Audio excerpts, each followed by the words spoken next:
Mayaranas ng lead ang Kalinog Police may kaangtanan sa mga sospetsado nga nagpanglutang patay kay George Bernabe, 42 anyos, alauna sang hapon Desyembre 25 sa Barangay Poblacion Rizal, Ilowood sa Kalinog.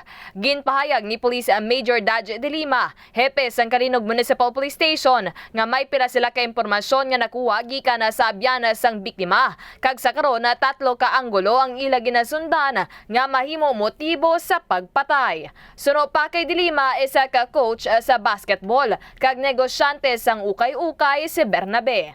Sa karon padayon pa ang hot pursuit operation sa mga kapulisan kag naga-backtrack sang CCTV footage sa palibot sang area.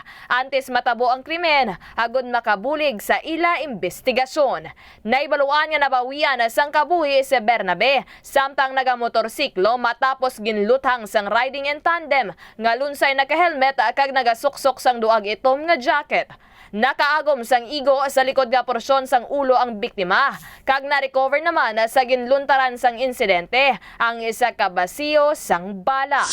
Kagini si Kabanderang Kim Kaluyu, nagabandera sang matudtod nga serbisyo publiko, kagalingawan sa Iloilo.